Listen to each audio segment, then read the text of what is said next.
Parsha 42, Mattot, which means tribes. Numbers 32:30, verse 2 through 32, verse 42.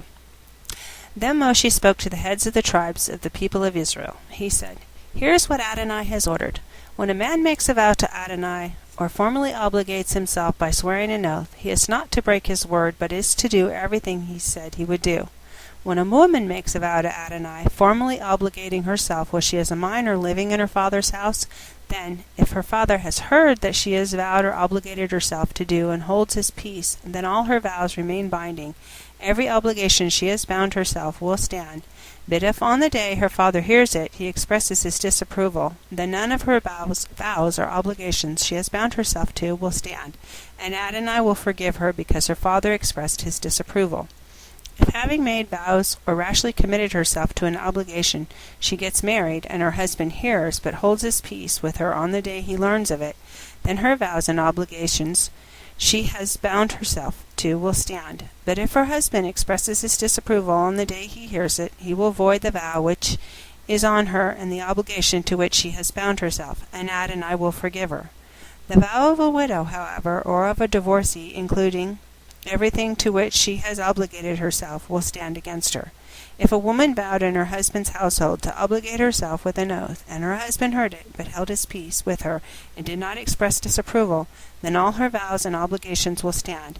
But if her husband makes them null and void on the day he hears them, then whatever she said, vows or binding obligations, will not stand. Her husband has voided them, and Adonai will forgive her. Her husband may let every vow and every binding obligation stand, or he may void it. But if her husband entirely holds his peace with her day after day, and then he confirms all his vows and obligations, he must let them stand, because he held his peace with her on the day he heard them. If he makes them null and void after he heard them, then he will bear the consequent guilt. These are the laws which Adonai ordered Moshe between a man and his wife, and between a father and his daughters, if she is a minor living in her father's household. Adonai said to Moshe, on behalf of the people of Israel, take vengeance on the Midian. After that you will be gathered to your people. Moshe said to the people, equip men from among yourselves for war. They are to go and fight Midian in order to carry out Adonai's vengeance on Midian. You are to send to war 1,000 men from every one of Israel's tribes. So out of the thousands of people in Israel, 1,000 armed men from each tribe, 12,000 altogether, were mustered for war. Moshe sent them 1,000 from each tribe to the war. He sent them and Pinchas, the son of Eleazar the Cohen, to war, with the holy utensils and the trumpets for sounding the alarm in his care. They fought against Midian, as Adonai had ordered Moshe, and killed every male.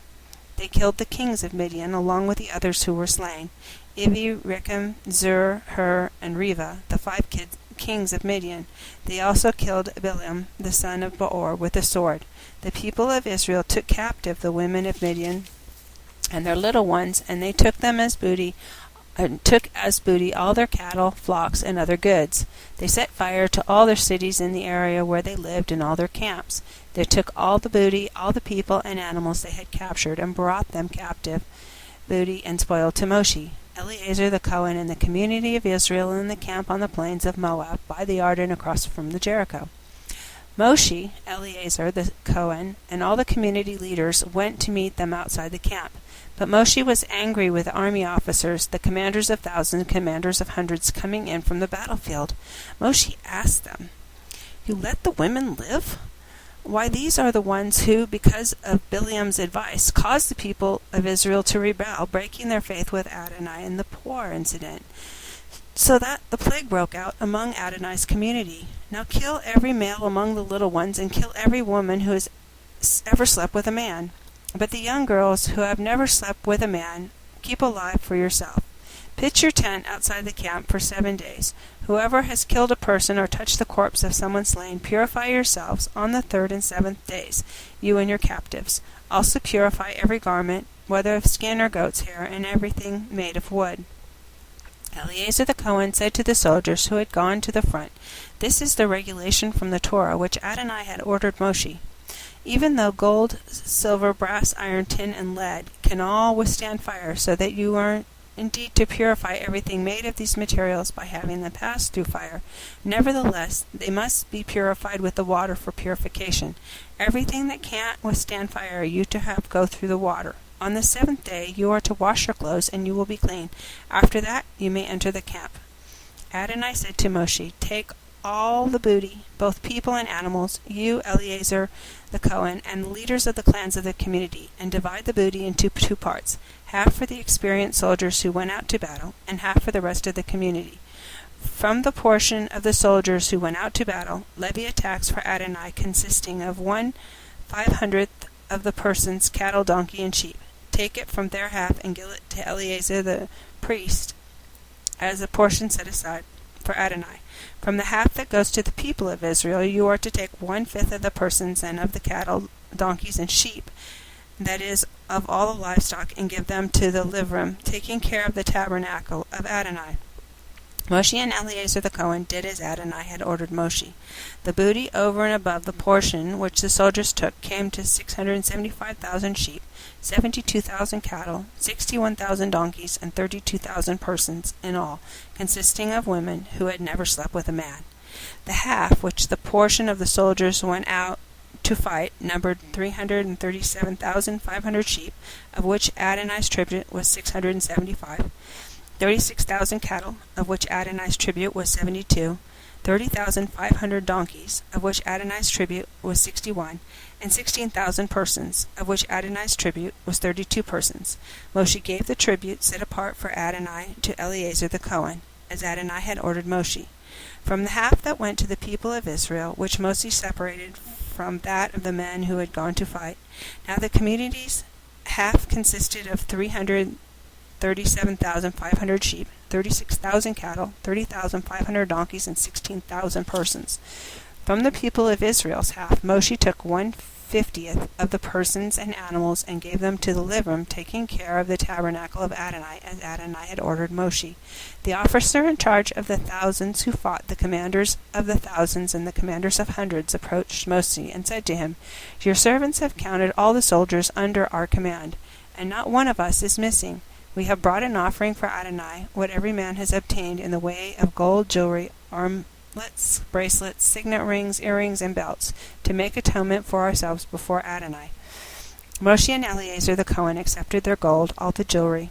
All the gold in this gift which the commanders of the thousand, commanders of hundreds, set apart for Adonai weighed 420 pounds. For the soldiers had taken booty, every man for himself.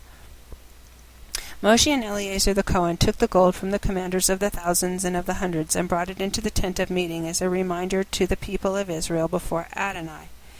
The descendants of Reuben, the descendants of Gad, had vast quantities of livestock. And when they saw the land of Yitzhar and the land of Gilead were good for livestock, the descendants of Gad and Reuben came and spoke with Moshe, Eleazar the Cohen, and the community leaders. They said, Adat, Divion, Yazar, Nimrah, Heshbon, Elah, Savam, Moab, Boan, the country that Adonai conquered before the community of Israel, is livestock country, and your servants have livestock. If you regard us favorably, they went on, let this land be given to your servants as their possession, and don't have us cross the Jordan. Moshe answered the descendants of Gad and Reuben, Are your brothers to go to war while you stay here? Besides, why are you trying to discourage the people of Israel from crossing into the land Adonai gave them? This is what your fathers did when I sent them from Kadesh Barnea to see the land. For when they went up to the Eshkol valley and saw the land, they were disheartened, the people of Israel, so that they wouldn't enter the land Adonai had given them. Adonai's anger blazed up on that day, and he swore none of the people aged 20 or more who came out of Egypt will see the land I swore to Abram, Yitzchak, and Yaakov, because they haven't followed me unreservedly, except Caleb the son of Yephuneh, and Kenizzi, and Joshua the son of Nun, because they have followed Adonai unreservedly.